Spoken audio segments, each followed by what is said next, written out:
vamos a continuar con lo que estamos viendo, con lo que son los gram negativos, ¿cierto?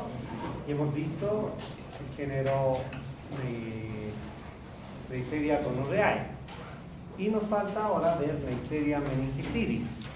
¿Sí? Que ya hemos visto, creo, parte de aquello, pero vamos a un poquito recordar rápidamente.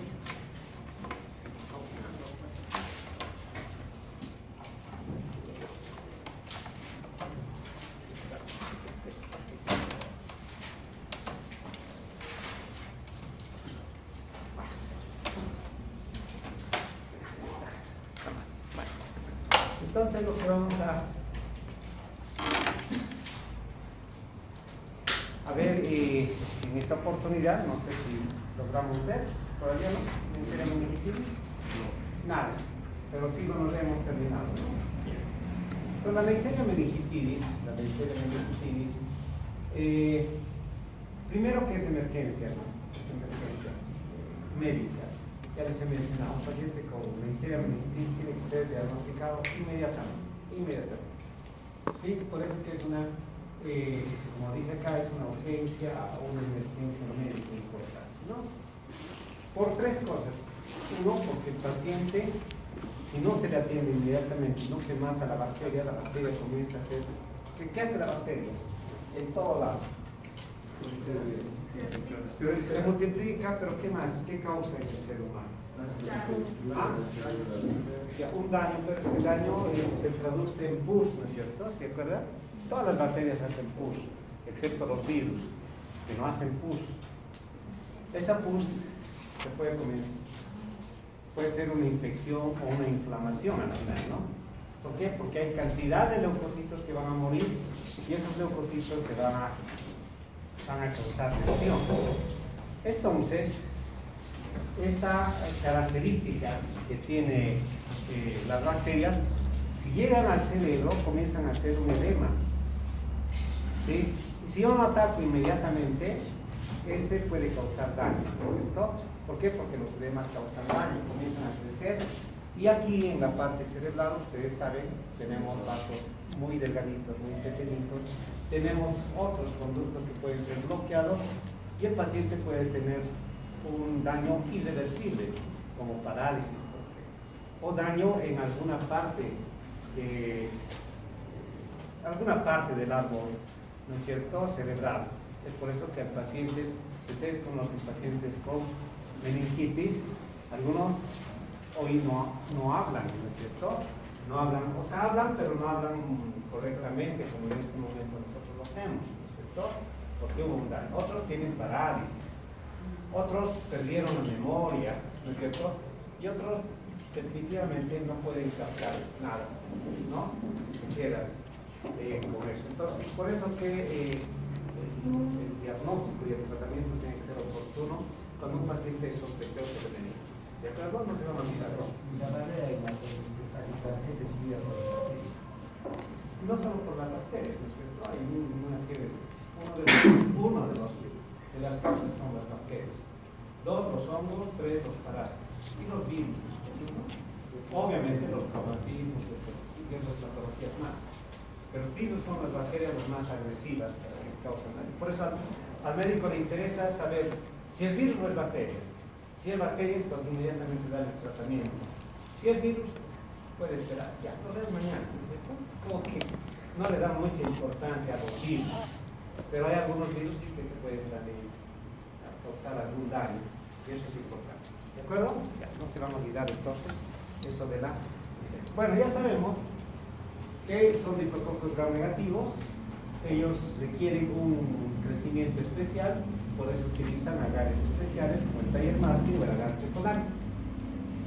Ya sabemos que es oxidasa y catalasa positivo, pero principalmente oxidasa porque nos interesa, y fermentan glucosa y maltosa, ¿no es cierto?, que son los dos más importantes de los azúcares para saber diferenciar de la Neisseria gonorrhoeae. Por lo demás, tiene las mismas características estructurales que la Neisseria gonorrhoeae, vale decir que tiene las proteínas O, la proteína OPA, la proteína RMP, las mismas, ¿cierto? Sí, tiene adhesinas que le sirven para adherirse muy bien, y por lo demás es una estructura de un gram negativo, ¿no es cierto? Esas son ya las características. Bueno, ¿qué más? Es importante determinar que la puerta de entrada, ¿no es cierto?, es la nasofaringe, que ya hemos mencionado en la anterior clase. Neisseria gonorrhoeae, transmisión sexual. En algunos casos puede estar en otras vías, pero la puerta de entrada es la transmisión sexual vía genital. Y la vía nasofaringea es de la Neisseria meningitidis. ¿Cómo se infecta en toda la persona? Por estornudo, por el habla, pero principalmente por el estornudo, ¿no es cierto?, que es una característica particular. Estas bacterias, ¿no es cierto?, cuando ingresan, se pegan muy bien a toda la parte respiratoria. Y como está en la parte respiratoria, el primer lugar donde llega es al pulmón. Del pulmón asciende rápidamente a las meninges, ya sea por vía sanguínea o por vía linfática.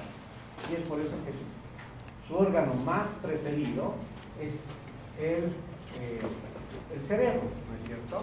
Y entonces el paciente comienza a tener algunos signos y síntomas característicos.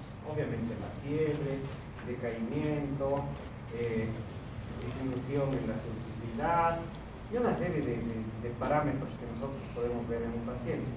Pero principalmente la cefalea es una cefalea intensa, ¿no?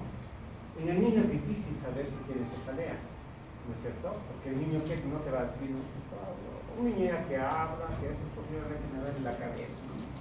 Pero un niño más pequeñito, de 6 meses, 8 meses, no te va a hablar, ¿sí? Entonces ellos, ¿cómo determinan su dolor?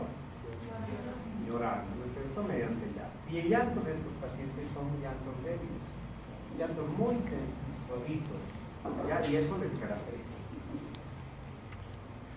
En la literatura y en la parte clínica, a veces al año tenemos 2 casos de meningitis. No tenemos muchos casos, felizmente, ¿sí? Por Neisseria meningitidis, ¿no? Porque tenemos meningitis por Streptococcus pneumoniae, ya que después vamos a ver otro más que puede causar meningitis. Entonces, la edad donde mayor incidencia tiene justamente son en la edad de 6, 7, 8 o 1 año, más o menos, donde hay la mayor característica, ¿sí? Entonces, una vez que ingresa a la parte respiratoria, se adhiere fácilmente a todo el epitelio respiratorio y asciende rápidamente por la vía sanguínea, no sé, por acá debe estar, y por la vía sanguínea, causando, ya ustedes saben, lo que se llama bacteremia, ¿no es cierto? Ya la sangre se infecta, y todo lo que la sangre se infecta, cuando está en la sangre se conoce como bacteremia.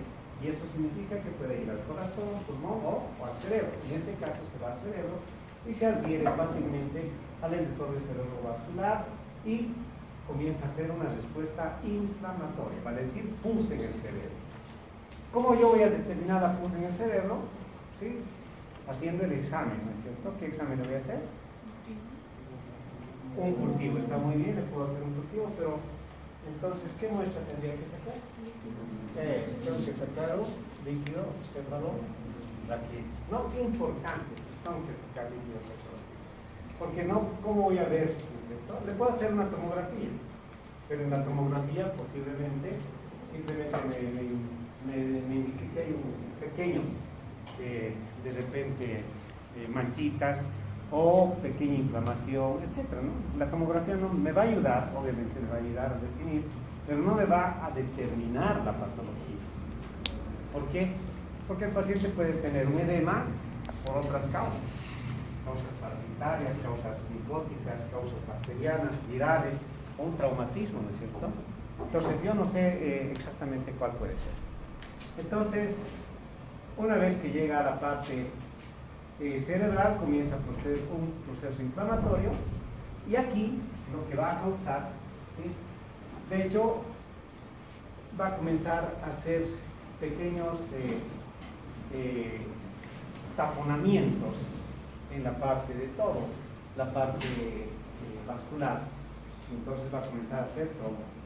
Y no solamente ahí, sino en otras vías también, porque la sangre circula por todo el cuerpo. Y entonces comienzan a aparecer una especie de como manchitas en todo el cuerpo. Eso se llama lo que son meningococémicos. Sin embargo, algunos órganos no van a comenzar a causar pequeñas hemorragias, y lo que significa y lo que causa la meningitis en particular son estas inflamaciones a través de obstrucción de vasos sanguíneos, y comienza a aumentar la cantidad de leucocitos, abundante cantidad de leucocitos. Y de ahí que nosotros necesitamos saber, ¿cierto?, si ese líquido cefalorraquídeo es purulento o no purulento. Vale decir, exudado o trasudado, ¿no es cierto? Si es exudado estamos tranquilos, pero si es trasudado es un problema para nosotros, y ahí tenemos que saber definir. Entonces, una vez que llegó al espacio epitelial, pasa por la sangre, causa la bacteremia, llega a las meninges, se multiplica, hace una inflamación del endotelio cerebrovascular y comienza a producir un proceso de coagulación diseminada intravascular. ¿Sí? Entonces, de esa manera ya el paciente, nosotros ya lo detectamos al paciente que tiene justamente dentro de sus características clínicas, ¿sí?, una posibilidad de una inflamación a nivel cerebral. Esta inflamación cerebral, de hecho, hemos visto que va a causar bacteremia, pero su característica de esta inflamación es de tipo pulmonar. ¿Por qué? Porque comienza a hacer edemas. ¿Sí? ¿Qué pasa si se tapona aquí arriba? Comienza ¿no es cierto?, a hacer, a acumularse bastante cantidad, no solo de leucocitos, sino también de coágulos y todo lo demás.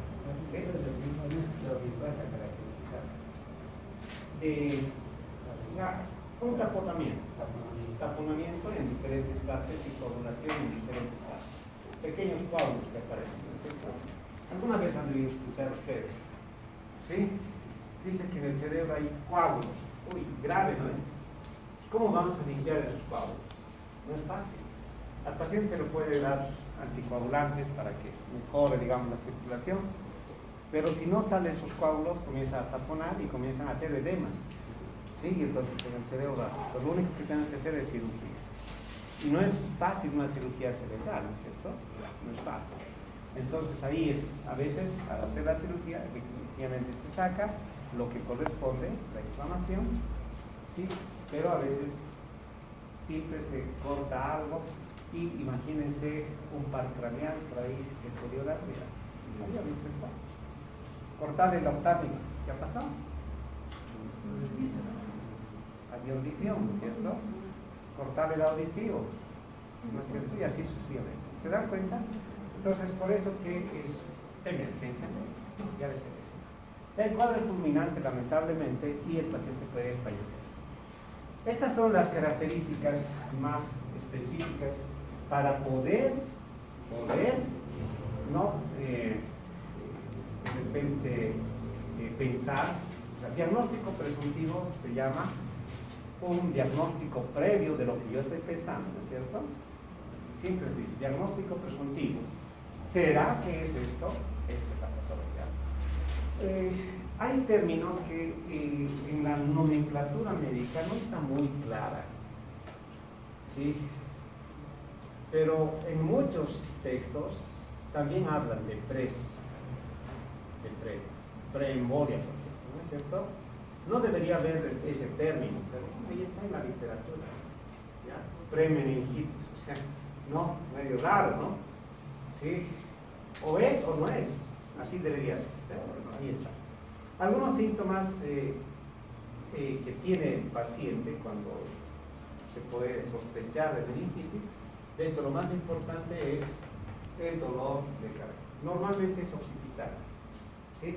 Los pacientes a veces cuando están todavía conscientes, porque hay inconsciencia en estos pacientes. ¿Por qué? Porque disminuye toda la parte polémica y el paciente está somnoliento, no hay sueño extremo. Alguna vez lo veo así, ya somnolientos, ¿no? Sí, pero debe ser porque mucha estudia, ¿sí? cuello rígido en algunos casos, y después lo que comienza a ver la disminución a la sensibilidad de la luz. No se ocultan ellos, pero no sienten la luz, ¿sí? Ya, si a Rebeca le traigo en este momento aquí, que ponga su ojo aquí, ¿qué va a pasar? ¿Va a verlo igual? No, por lo menos unos 5 minutos va a estar ahí, ¿no es cierto? Porque la luz te daña, sí, te daña y es lo mismo que de la oscuridad a la luz, ¿no es cierto? Entonces en este paciente no, tú le alumbras todo lo que quieras y nada, ¿sí? De un camión, ¿no? ¿Sí? Igual, siguen lo mismo que los pacientes, no tienen esa sensibilidad. Eso nos ayuda a nosotros. Puede haber fiebre, en algunos casos no hay, y otra característica muy particular son las convulsiones, ¿no? El paciente por eso a veces llega directamente, y la rigidez, es otra característica, por ahí, la rigidez que tiene el paciente, comienza a tener rigidez. Eso vamos a ver más adelante en tétanos también. Sí, pero la rigidez, el paciente comienza a tener rigidez. Ya como que, ¿alguna vez han visto un paciente así? No, alguna vez cuando alguien se enoja, sí, a veces, ¿no? Hay algunos que son demasiadamente, no sé cuál es la palabra, pero comienzan a tener esa rigidez. Bueno, hay algunos signos de Rupfinski o de Turning que, no, si nosotros en este momento a sus compañeros hacemos esta operación, todos tranquilos, ¿no? Hago la piel, lo mismo, ¿no? ¿Sí? Algunos que no se va a hacer inquieto, la paso y tal, ¿no es cierto? ¿Sí? En este caso, nada. El niño tiene rigidez, eso es lo que dice el testimonio. Entonces es muy difícil de poder hacer. ¿Ya? Entonces son algunas características que ya nosotros podemos ver. No se ve muy bien, pero la mirada perdida se dice. ¿Ya? Algunos de ustedes dicen, está ido, ¿no ves? ¿Sí? Es más o menos así, mirada perdida.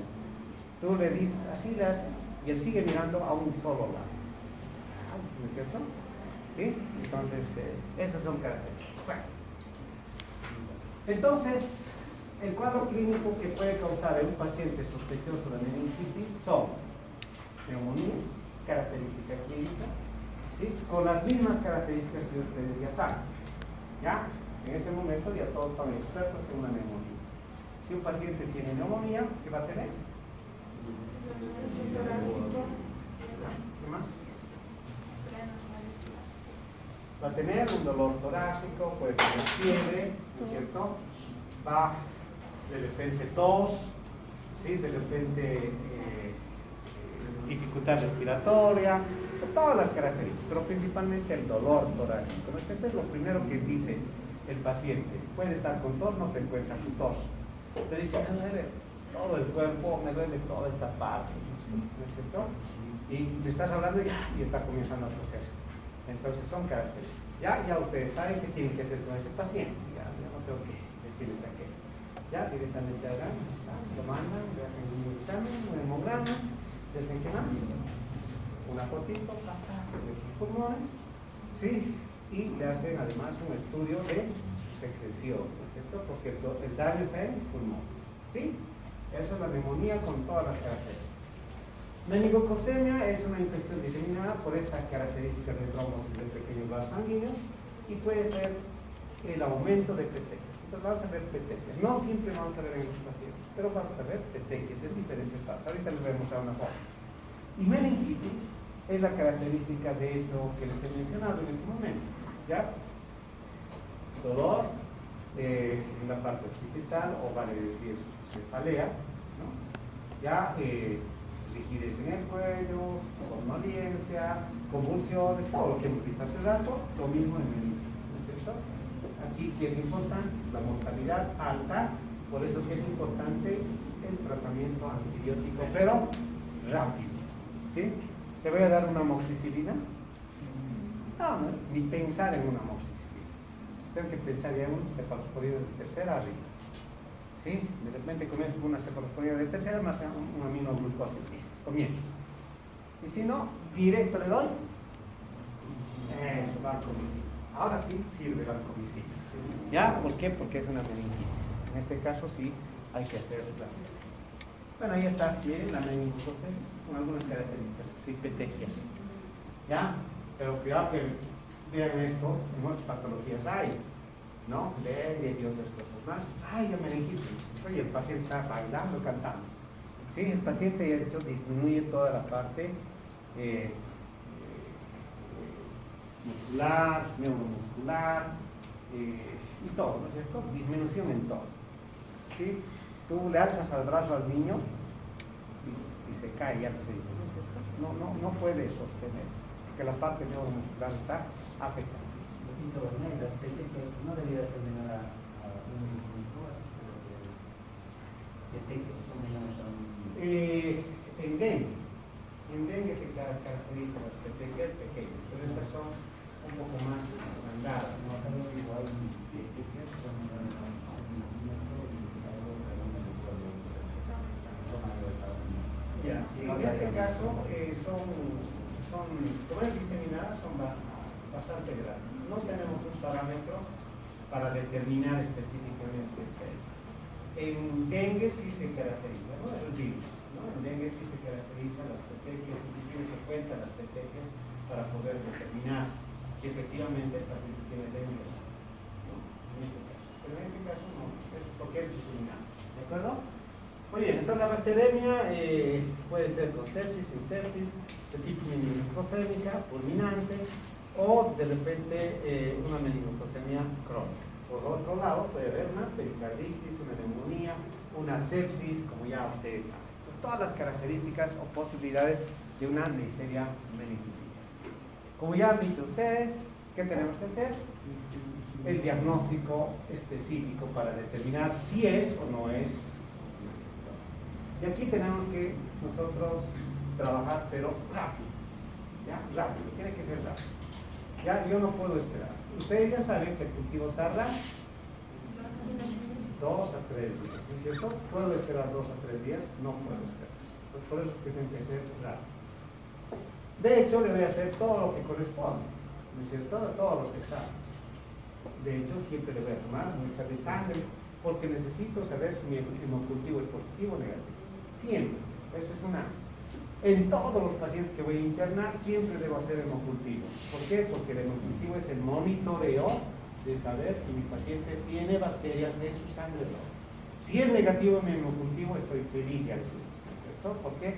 Porque la probabilidad de que esa bacteria haya ido a otros lados es menor. Segundo, le tengo que sacar el líquido cefalorraquídeo. Y este es el parámetro que nos da la luz para poder iniciar un tratamiento o no iniciar un tratamiento y esperar el cultivo. Como ustedes ya saben, el líquido cefalorraquídeo se hace en 3 exámenes, ¿no es cierto? ¿Cuál es?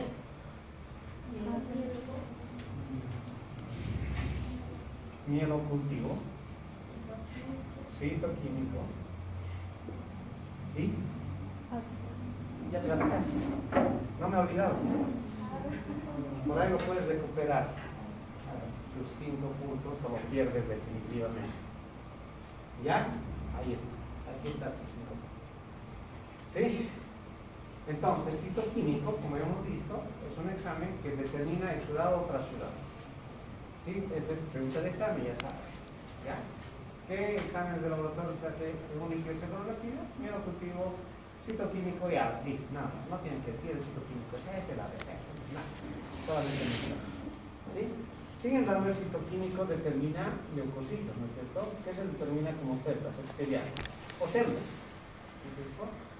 ¿Sí? Estos leucocitos que hemos dicho que máximo 5, ¿no? De repente hasta 10, ¿sí? Pero 5 es un parámetro excelente.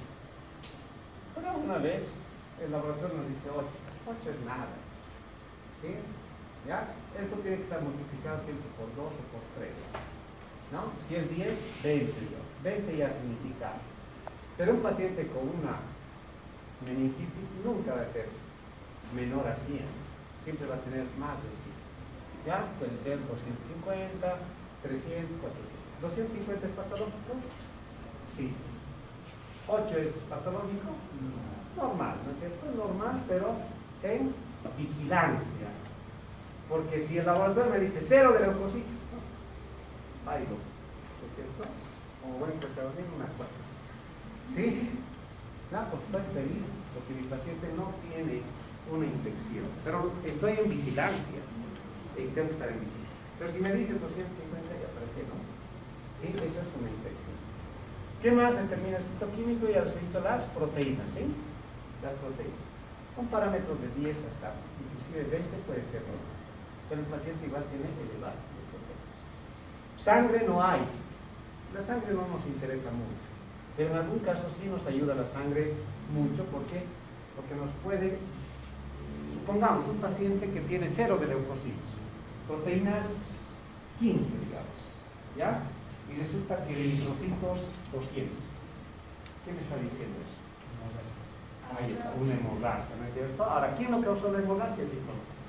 Entonces ahí está, ¿sí? Posiblemente, ¿no? Porque a veces llegan los pacientes, hemos tenido varios casos, y llegan los pacientes con, así, somnolientos, con alguna, ¿no? Y la mamá dice, no, de repente ha aparecido eso, ¿sí? Entonces le comienza a hacer los exámenes, todo aquello, y resulta que el líquido cefalorraquídeo está sangrando. Entonces le preguntamos, señora, ¿pues no se ha caído su niño? Sí, pero apenas se ha caído, ¿no es cierto? ¿Sí? ¿Sí? Apenas de cuántas gradas, ¿no? O apenas de cuántos pisos, ¿sí? Ya apenas de un piso eso, ¿no? ¿Sí? Entonces recién, ¿no es cierto?, nos cuentan la historia general y resulta que ha sido un traumatismo. Ya, revisando aquello, va un pequeño ahí, hematoma por ahí. ¿Ya? Entonces eso ha hecho que sangre, ¿no? Entonces esas son características. Entonces a veces ocurre estas cosas. Ya esto ya nos determina, como he mencionado, algún tipo de hemorragia. Sin embargo, el citoquímico nos da también un detalle que es la tinción de Gram. La tinción de Gram, aquí esto es importante, ¿sí? Porque la tinción de Gram nos indica, si dice la tinción de Gram, cocos Gram negativos, ¿qué es? Una histeria meningitis y listo, y ahí termina la historia. Si la tinción de Gram nos dice cocos Gram positivos, ¿sí? También es bacteria, también inicio tratamiento, ¿no es cierto? Y espero, si efectivamente, pero ya no me interesa mucho, ¿no? Si de repente le digo al laboratorio, ¿y puedes hacérmelo catalasa? Sí, catalasa negativa, ahí la listo, ahí termina la historia, ¿no? ¿Sí? ¿Por qué? Porque es un estreptococo neumonía, ¿ya? Pero no me interesa saber cuál es en este caso, ¿sí? Porque es emergencia, no se olvide, ¿sí? Si el laboratorio de repente me dice bacilo Gram negativo, también importante, ¿ya?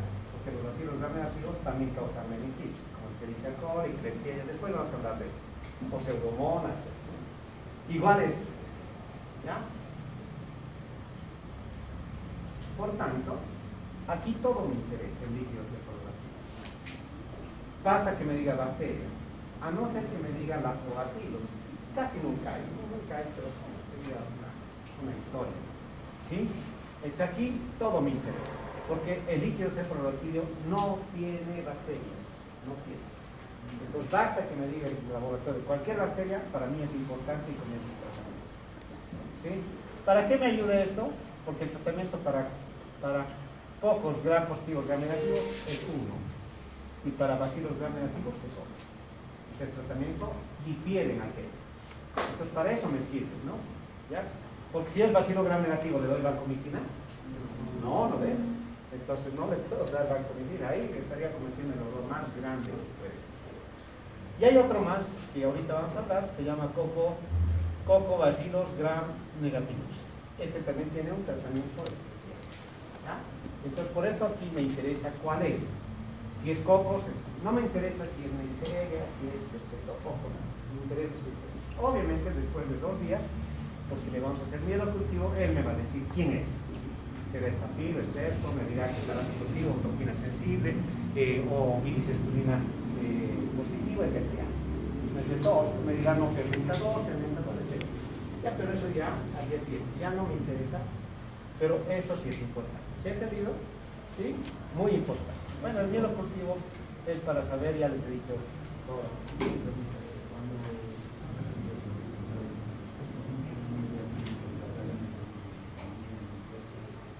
a veces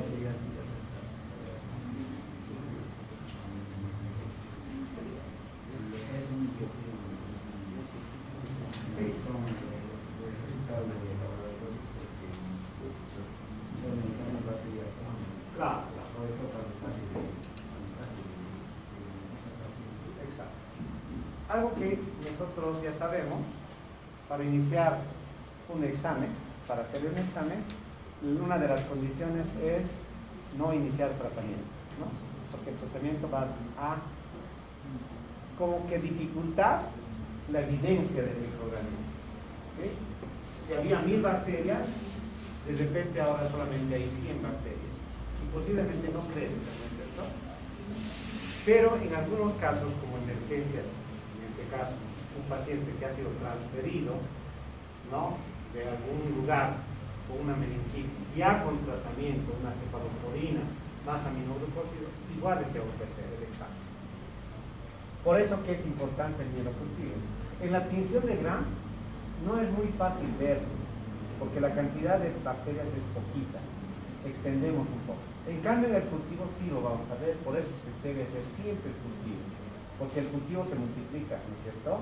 Entonces en el cultivo sí lo voy a poder determinar. Basta que tenga una bacteria, esa se va a multiplicar. Si mi paciente tuviera 10 bacterias, con seguridad la tinción de Gram sería negativa, porque la tinción de Gram no va a poder determinar esa cantidad, a no ser que tenga tanta suerte que justo lo encuentre en el enfoque.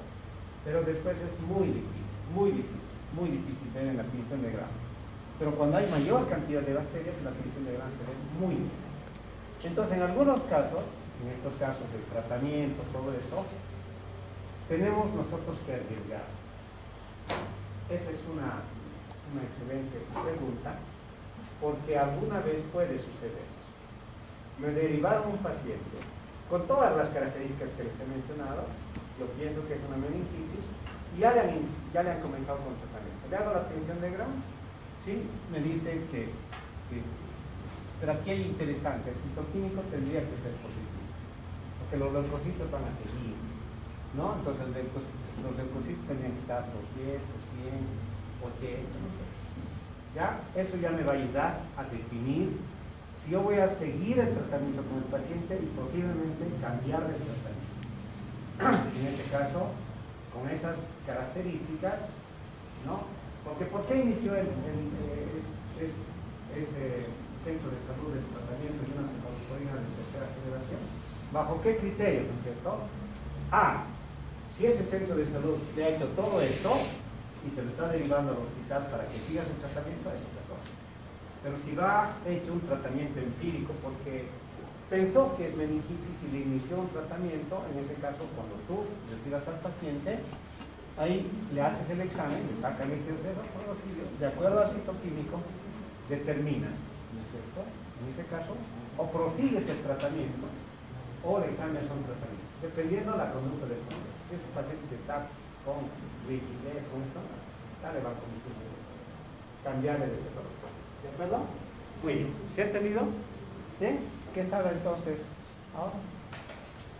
¿Qué sabe? No me digas que no. ¿No? Sí, sí. Ya, pues, dime. Está en juego tus 5 puntos, por si acaso. De hecho, ella ya tiene sus 5 puntos. ¿Qué más? ¿No ves? Si no me haces recuerdo, no, te lo voy a llamar a los lados. ¿Me tienes que hacer recuerdo? Aquí no. No es Ada, ¿no? No, ella tiene que decir, porque si no está en juego. No, pues ya, ella va regalado 5 puntos a sus compañeros. Ya, dime.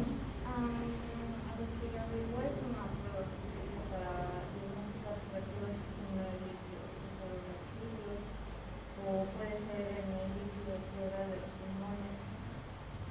Y esta prueba es para poder, se hace en la proteína adenosina. Bueno, ya está. ¿Lo devuelvo? Sí, ¿no? Pero igual has ganado. Ya, lo voy a devolver. Entonces, el ADA significa adenosín de aminasa. Adenosín de aminasa, así se conoce el ADA.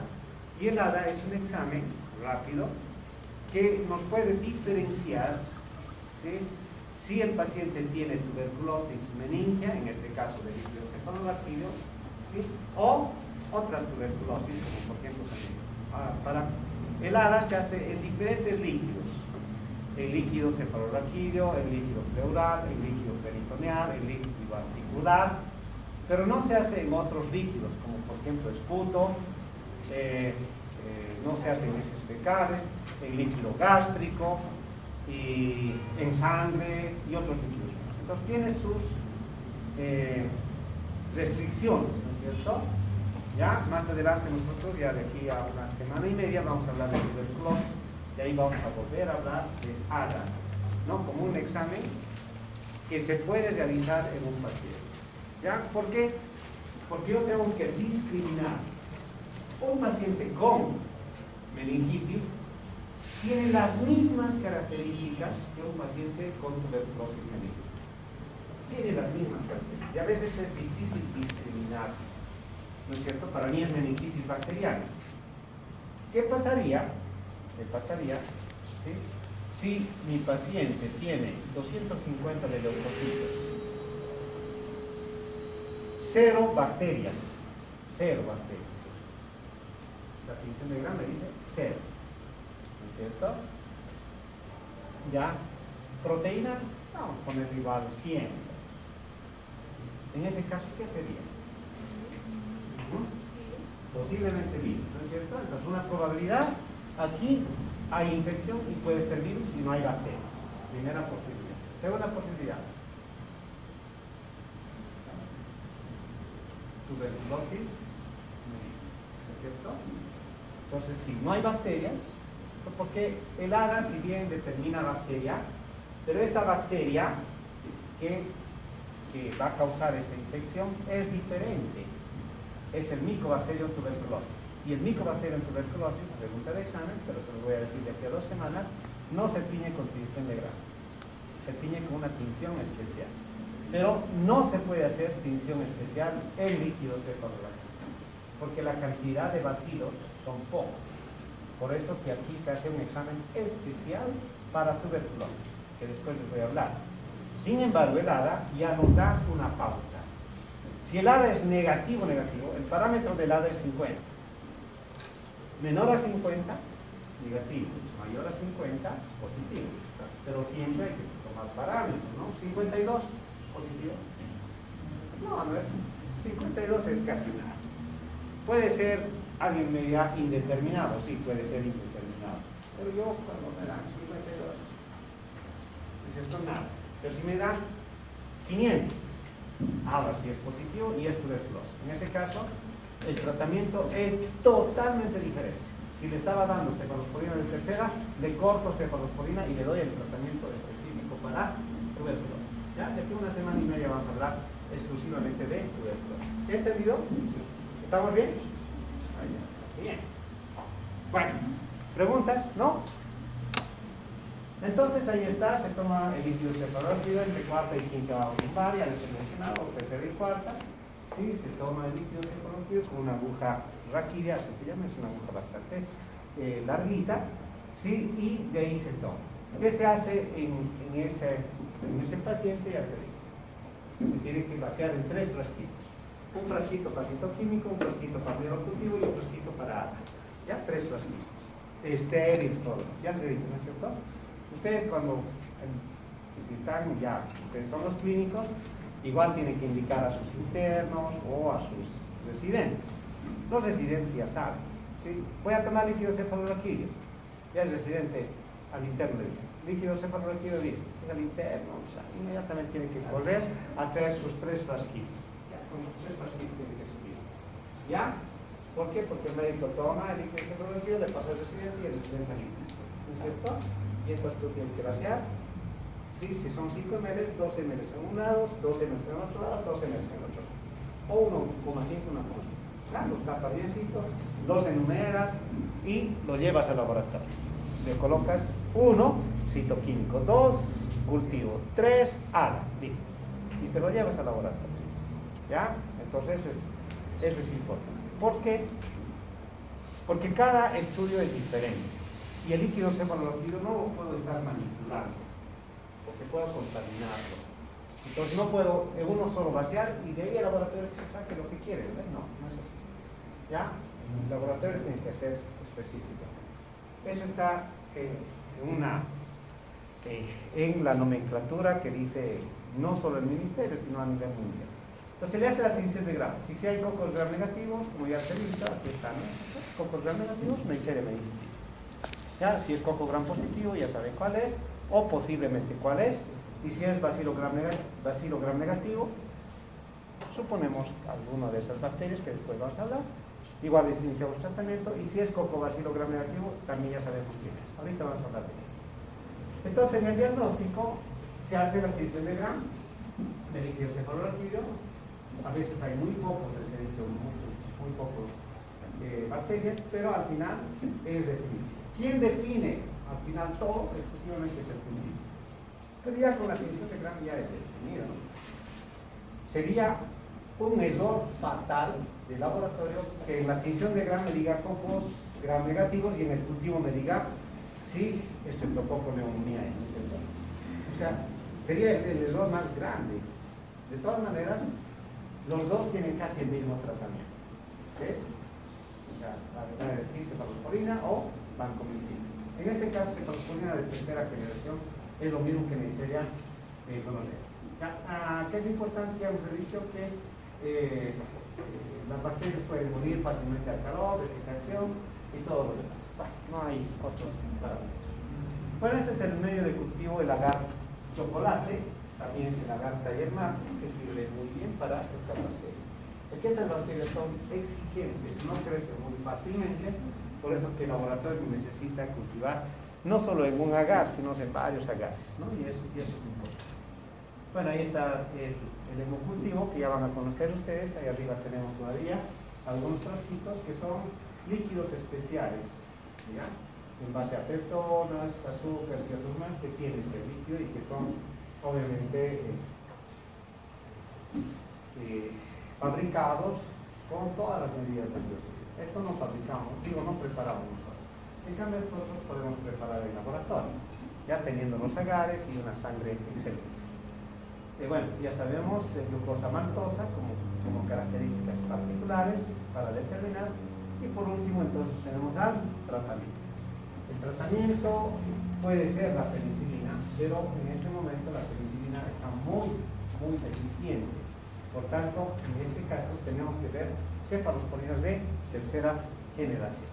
¿Bien? Entonces ahí está, la penicilina puede servir como el elemento de elección. Sin embargo, ya tenemos que pensar en cefalosporinas de tercera generación, como la cefotaxima o la ceftriaxona o la ceftazidima, ¿no? Que ustedes ya saben de memoria. ¿Sí? Ya, por eso les he hecho aprender de memoria, todo el semestre en sus exámenes le van a poner cefotaxima, ceftriaxona, ceftazidima. Y tienen que escribirlo, ¿eh? Entonces, por eso que es importante que ustedes ya estén conocidos. Ya, lo mismo que se puede dar otros, ¿no es cierto? Algunos otros medicamentos más, ¿no es cierto? Como de repente un aminoglucósido o de repente, en este caso un macrólido no nos va a ayudar mucho, ¿ya? Porque el macrólido es inferior a unas cefalosporinas de tercera generación o una vancomicina, ¿no es cierto? Pero sí nos puede ayudar algunas como el imesovir o la quinopristina, la dalfopristina, pero eso ya es en algunos casos. Por último, esto que es la Moraxella catalaris. Ya les he dicho, la Moraxella catalaris es un microprogram negativo que es parte de la flora normal transitoria. ¿Sí? Es un patógeno oportunista que en este momento no le damos ninguna importancia. ¿Sí? Si a nivel de faringe el paciente no tiene ningún problema neumónico, no tiene ningún problema ni de otitis, ni de esto, ni nada, y tiene una faringitis y el laboratorio me dice cocos gram negativos, ya le doy cualquier cosa, ¿cierto? Hasta agua con limón, ¿ya? Sí, porque no tiene sentido hacer tratamiento. Si quiero darle amoxicilina, le doy amoxicilina, ¿ya? Raramente podría causar otitis, sinusitis y raramente neumonía, ¿ya? Aquí sí necesito saber quién está causando y tengo que ver las características. Pero esto es raro. Hasta hoy yo no tengo ningún paciente con con Moraxera catarralis, sí hemos visto, ¿no?, 2 o 3 casitos de Moraxera catarralis con una inflamación bien suavita, ¿sí? Le hicimos la tinción de grano a solicitud de la mamá. Mira, porque hemos visto la faringe tranquila, la faringe, una pequeña cosita por ahí. Ya, pero la mamá decía, no, es que mi hijo no ha dormido toda la noche, no, hágamelo sin carne. Moraxera catarralis. Ya, como la mamá es muy exigente, dale amoxicilina. ¿No es cierto? Ya, basta. Con amoxicilina es suficiente. ¿Ya? No necesito. ¿Ya? Esta bacteria de ¡pum! Se muere. ¿Ya? Así de fácil. ¿Sí? Sí. Cuidado que me pongas eso en el examen. ¿Ya? ¿Ya? Entonces, es que los resfriados, todos los resfriados, todo esto es por cambio de pH. El limón es ácido y los ácidos matan bacterias, ¿sí o no? Entonces ahí está. Pues acidificas la parte faríngea y no, por eso que alguna vez te dije, o alcalinizas o acidificas, ¿no ves? Alcalinizas como ahí está, bicarbonato o agua con sal, ¿no es cierto? Agua con sal, ¿no es cierto? ¿Horrible? Sí, es horrible. ¿Ya? ¿Sí? O ácido, ¿no es cierto? Esos cambios. Es lo mismo cuando hay un pequeño hematoma, primero frío, después calor, después frío, después calor, ¿no es cierto? Entonces, ¿verdad? Y listo, es suficiente, ¿no? Ya, entonces hay cosas que sí se podían mejorar. ¿Está bien? ¿Preguntas? ¿Todo ok? Para que vean qué fácil es la bacteriología. ¿Ya? Antes de lanzar esto rapidito voy a llamar. Entonces, ya vamos a ir llamando así paulatinamente a los. Sí, ya tengo mi lista oficial y los que quieren ver pueden ver después sus asistencias, pero la mayoría tiene casi 95% de asistencia. Bueno, entonces ahora vamos a ver, dime.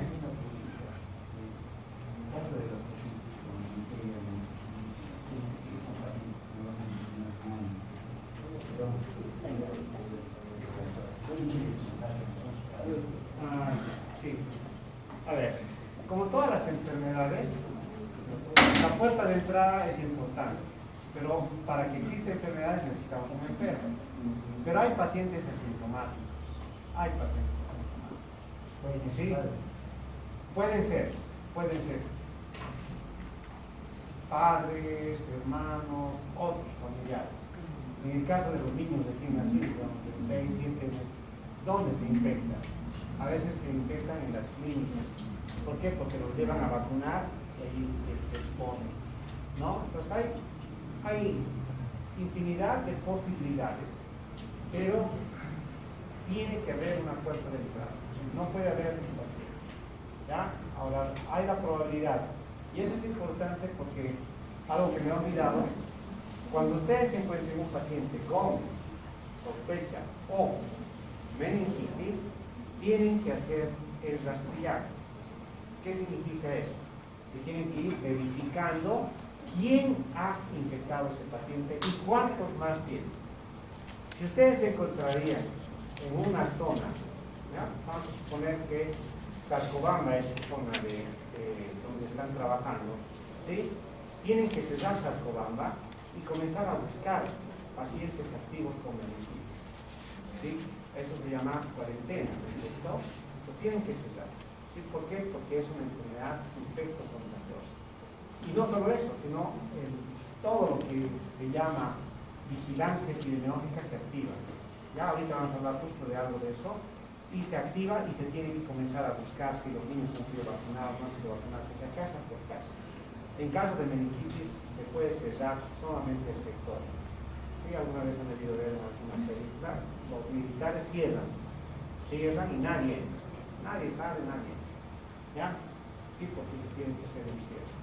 No, porque no podríamos cerrar la ciudad, ¿no? Es más complicado. Entonces cierra por sectores. Por eso se llama vigilancia epidemiológica. Es importante. Bien. Entonces, ahora, bueno, ya hemos visto cocos gram positivos, solamente nos falta enterococo. Hemos visto Neisseria, hemos visto también Moraxella. Ahora vamos, la próxima vamos a ver Corynebacterium, Arganobacterium, la próxima clase, y después vamos a ver Clostridium. ¿Sí? Más adelante vamos a ver Gardnerella y Alcedonicenal, y Mycobacterium que está ahí.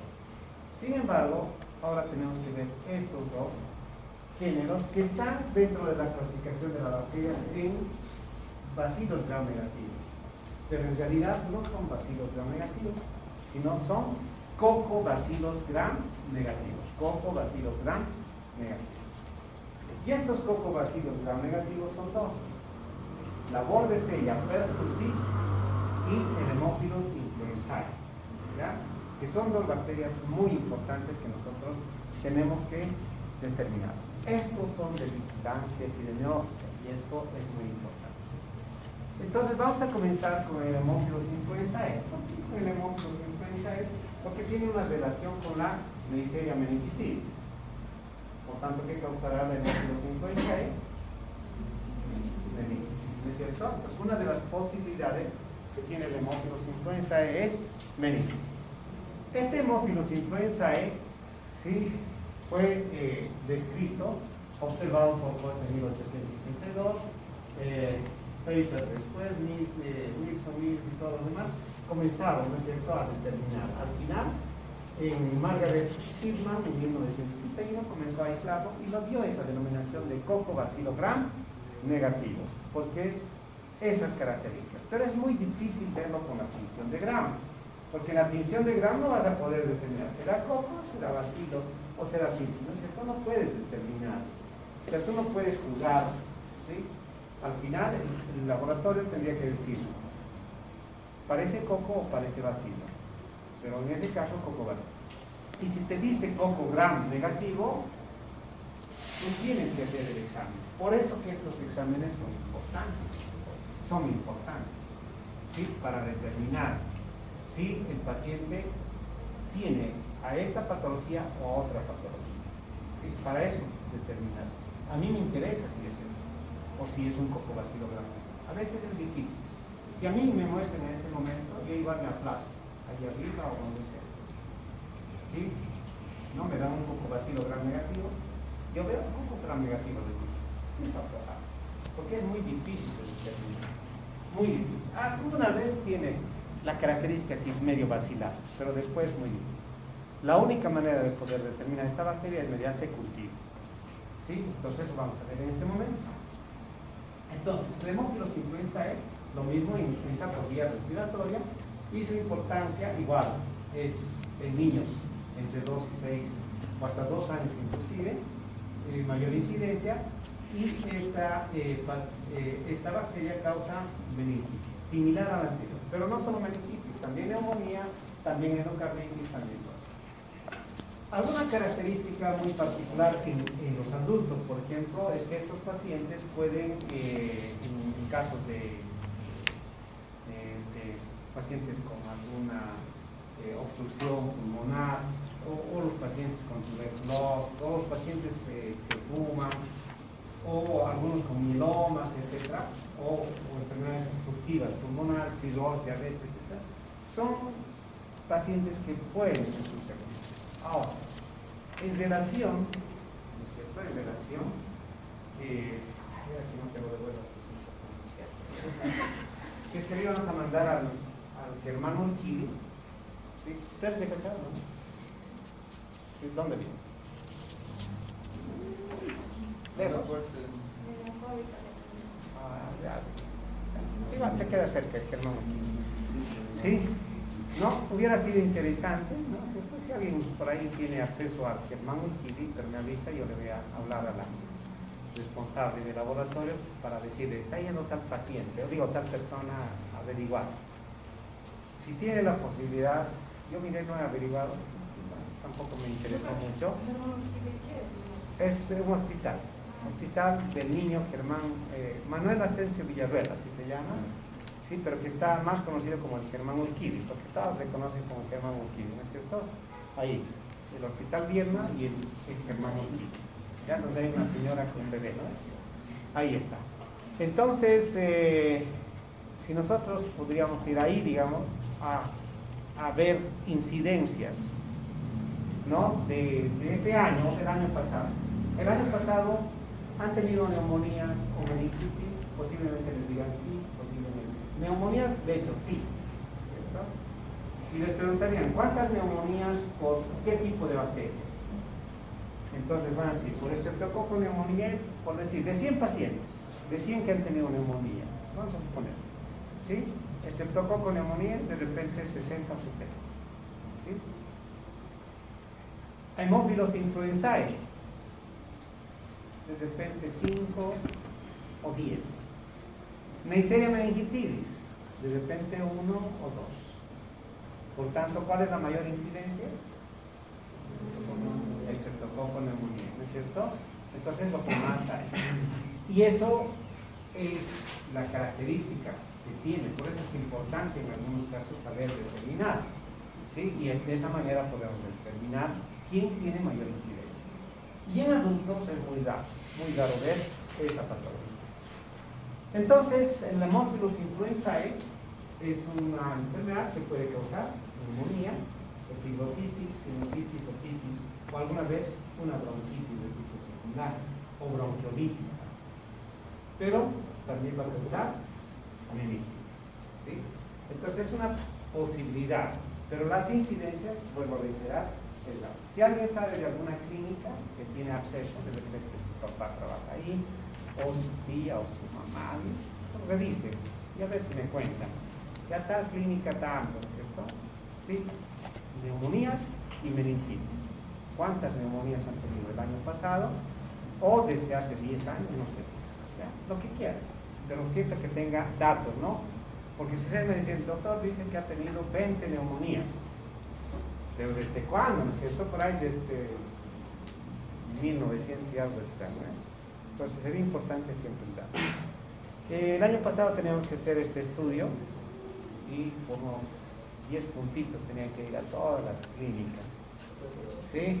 Pero el detalle fue que fuimos un poco truncados con 3 clínicas que no quisieron, ¿no? Uno por la pandemia, ¿no? Ahorita estamos rápido, de repente voy a volver a activar aquí, ¿ya?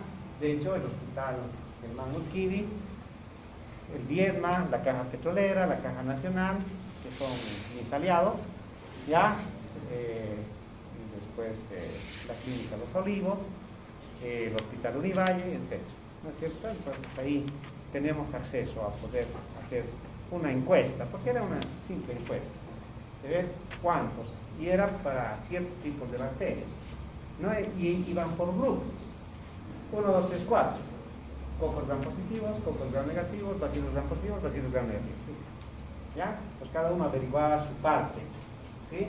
Pues ellos cada uno traía pero fuimos truncados porque justo por la pandemia comenzó la alzada y entonces ahí se paró.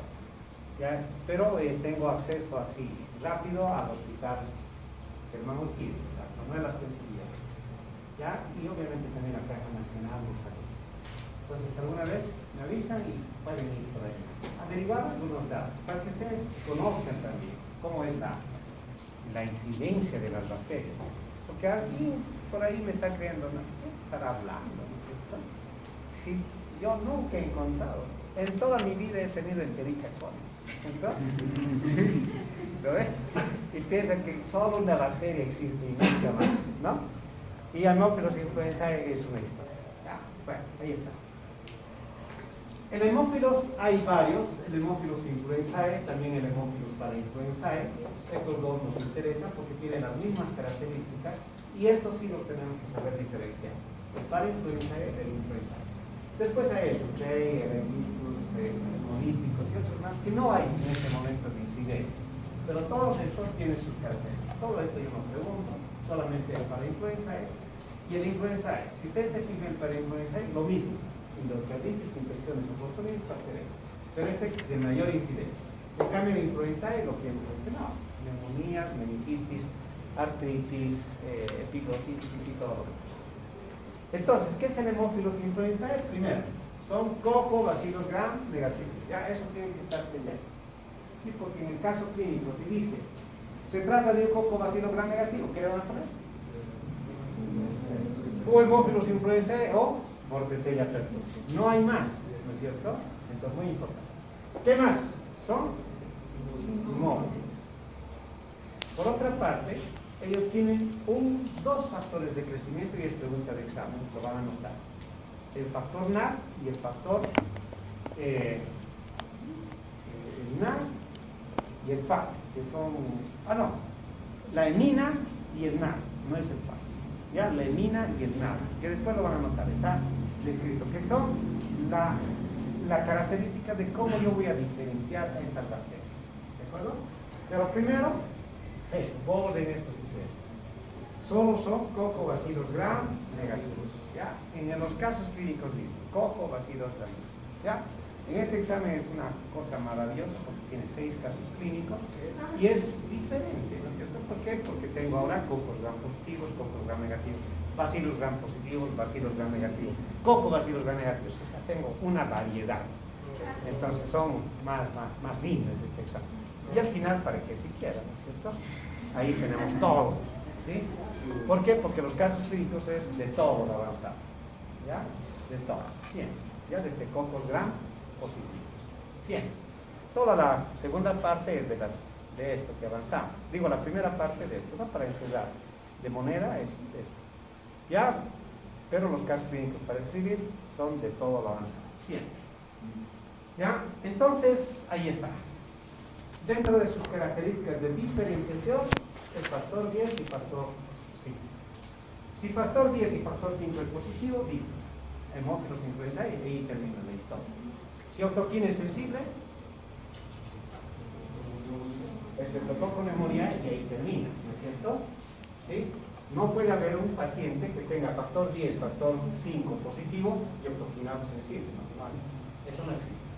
En este caso tendría que ser factor 10, factor 5 negativo y autoquina sensible. Ahora sí está correcto, ¿sí? Entonces, ¿por qué? Porque el factor 10 y el factor 5 solo es positivo en hemófilos influenzae y en ninguna bacteria más. Entonces son los factores de diferenciación. ¿Están anotando? ¿Todos ya han anotado? Porque esto está en el examen. Si el caso clínico dice, se le hizo factor 10 y factor 5 positivo, no tienen más que anotar. Ni siquiera tienen que revisar nada. Ya, porque yo no hago trampa, no digo, es un Bacillus gram negativo no fermentador y el factor 10 positivo, ¿no? Hasta yo estoy errando, ¿no es cierto? Porque eso no existe, no existe. ¿Ya? Tiene también ácido pantoténico que a mí no habrá sido tuvimos, pero no nos interesa. Por lo demás, tiene una capsulita, ya, normalmente como fosfato de pirisilitol, que le ayuda obviamente a producir esa su diseminación. Si bien lo tenemos en la flora microbiana normal, ¿sí? Lo tenemos en parte de nosotros, ¿sí?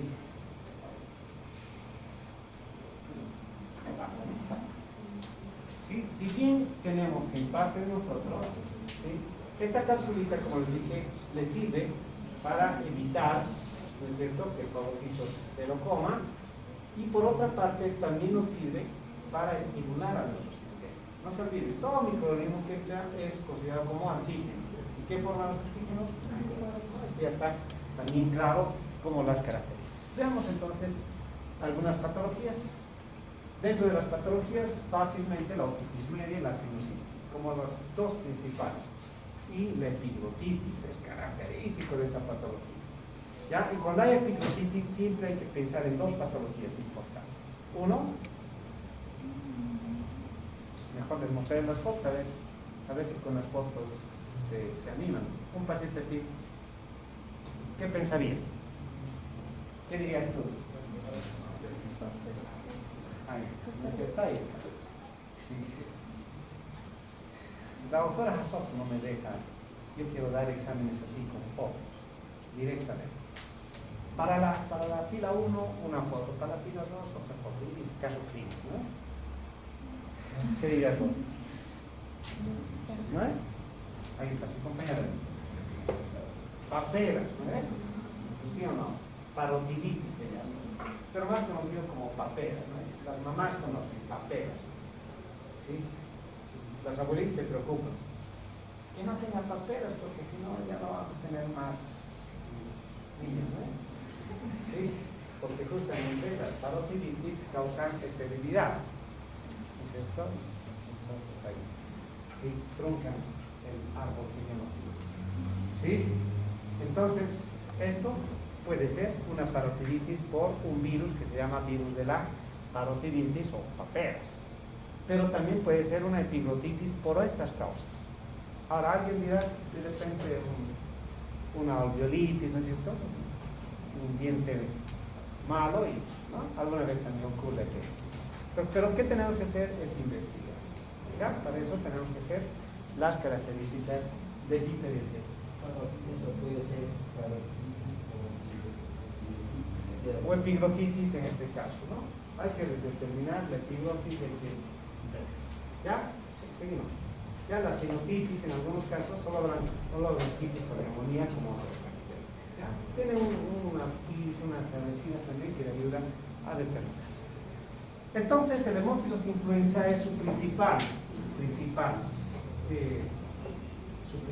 patología, siempre es la meningitis o la epiglotitis o de repente una faringitis de tipo obstructiva que después causa una neumonía importante. ¿Sí? Cuando yo tengo un paciente, tengo que preguntar dos cosas. ¿Ya? Un paciente con características o con neumonía. De hecho, ustedes ya saben, neumonía, le voy a sacar hemograma, rayos X, todo eso. Ya, le hago el examen y resulta que el laboratorio me dice, no está definido, pero parece coco vacío gram negativo. Ya se me prende un poquito y digo, debe ser hemófilos influenza. No, al laboratorio le digo, ¿y sus factores ya me lo estás haciendo? Sí, mañana sale sus factores. Al día siguiente me dice, factores de crecimiento, EMINA o NAB negativo. No es hemófilos influenza, entonces ahora tengo que pensar que de repente un vacío gram negativo, que más adelante va a hablar. Y si el laboratorio me dice un poco, no, de repente una meningitis, tendría que ver si el paciente está con todas las características de niños. Si no tiene eso, entonces tengo que ver quién es. ¿Sí? Por eso tengo que revisar aquello. ¿Qué más le tengo que preguntar al paciente para saber si tiene hemófilos influenza? Y algo muy importante. ¿Ah? Claro, factor 10, factor 5. Pero el laboratorio ya me ha dicho que factor 10 y factor 5 es negativo. Por tanto, no es hemófilos influenza. ¿Qué más tendría que preguntarle al paciente para que... ¿Ya? No se olviden, tienen que comenzar a revisar, si quieren, no he traído, pero si quieren les puedo regalar un carnecito, el PAI Bolivia entra en este segundo parcial, ya se va, ¿cierto? PAI Bolivia, PAI, ¿sí? PAI Bolivia. Programa ampliado de inmunización, ¿ya?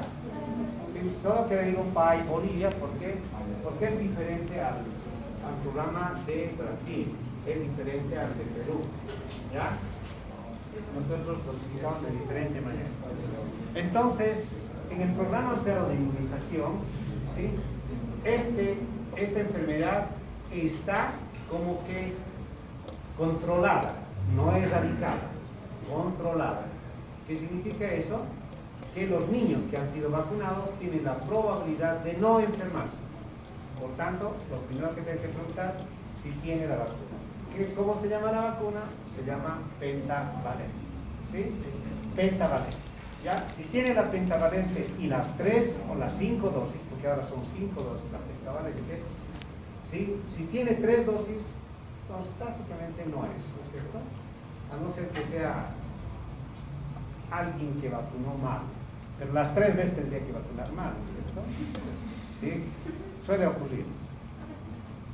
Yo quería llamarles, pero tampoco no quería incomodarlos, porque justo esta campaña de vacunación canina que hicieron el anterior domingo, ustedes de repente tenían examen, lunes, martes, etc. Y dije por ahí, no, mejor no me comprometo, porque normalmente llevo a mis alumnos a vacunar a perritos, ya, en estas campañas. Sí, pero después dije, no, en esta oportunidad. Pero si hay hay alguna campaña en algún momento, podemos organizar. ¿Ya? Sí, es lo más sencillo vacunar perros. Es lo más sencillo. ¿Por qué? Porque haces aquí, metes ahí y listo. ¿Ya? Pero hay algunos maravillosos, ¿no es cierto?, que pinchan aquí, pasan aquí y botan aquí. ¿Ya? Entonces, sí, yo siempre que yo con mis alumnos, porque hay algunos perros que también no les vacunan, les meten en su lana. Hay perritos que tienen unas lanas tremendas, ¿no? Sí, algo que no puedes jalar la piel. Y entonces, como estás apurado, pues, normalmente en el muslo es mejor. Porque la vacuna hay que ir donde sea. ¿Ya? ¿Sí? Entonces, resulta que a veces no entra y en la lana le pone. ¿Pero por qué le estás poniendo en la lana? Pues, ¿le ha servido al perro? No. ¿Ya? Por ese es el problema que a veces seguimos con sospechas de rabia canina. Por cierto, si el perrito así vacunado, ¿por qué tendría que tener la vacuna? Si el niño así vacunado, ¿por qué tendría que tener la enfermedad? ¿Se dan cuenta? Pero por ahí alguien que estaba practicando alguna cosa y de repente, ¿no es cierto? O le pinchó y lo sacó. ¿Sí? ¿Alguna vez hubo eso? ¿Sí? Un estudiante estaba pinchando y le pinchó, tenía la dosis, la había cargado bien, todo, ¿no? 0,5 se cargó una segundita especial. Le estaba pinchando, ahora se pincha mucho, pero esa vez se pinchaba todavía o en deltoides o en tristes. Le estaba pinchando y el niño, ¡guau! Lo sacó. ¿Inyectó? No inyectó. ¿Sí? Cuando yo vi, y lo estaba botando, ¿pero has inyectado? Le digo. ¿Me fijo? 0,5. ¿No es cierto? Entonces, esas cosas a veces ocurren y entonces el niño no es vacunado. ¿Sí? Porque después no tendríamos que tener enfermedades, por ejemplo, sarampión, no tendríamos que tener, porque el sarampión es la vacuna del sarampión, de la rubiola, del tétanos, de la tosferina y todo eso que vamos a ver, son vacunas maravillosas. ¿Ya? Solo los anti-COVID, ¿no es cierto? Esos de cara a cara son los únicos que ahorita. Pero después todas las vacunas sirven, todas. Así que no hay que me vacuno y me vuelvo hombre lobo, ¿eh? ¿Ya? Entonces, vamos a terminar con un hito más, ¿ya? Un hito más. Entonces, aquí la vacuna es importante. Entonces, ¿qué tengo que preguntar a mi paciente? La vacuna es importante. Por eso yo no puedo atender pacientes si no tienen carnet de vacunación. Es como, yo no puedo dar examen si no tienen carnet de vacunación, ¿no es cierto? Es lo mismo. ¿Estarías de acuerdo en que dé examen sin carnet de vacunación? No, no debe. La voz maravillosa. ¿Sí? ¿Ya? Entonces ahí está. ¿Ya? ¿Sí? No se olviden. ¿Ya? Hablen con su docente de práctica, yo les regalo vacunas. ¿Ya? Pero segundo parcial. Si no tienen vacuna de tétanos, no dan examen. Ustedes me han dicho, y está grabado. ¿Ya? ¿Sí?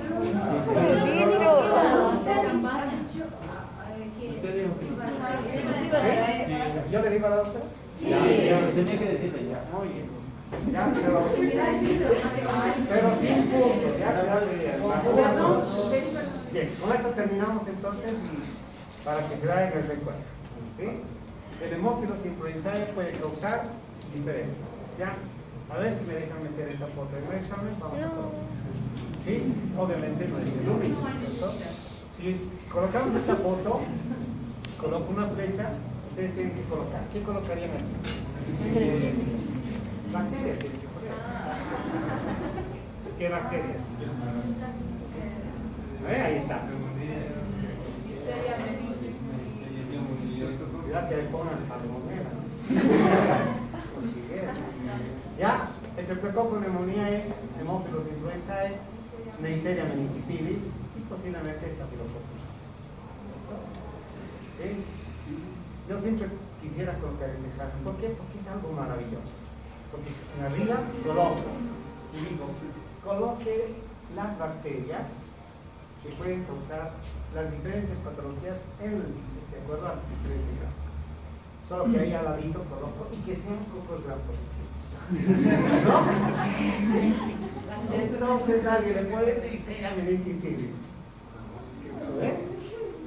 ¿Es maravilloso o no?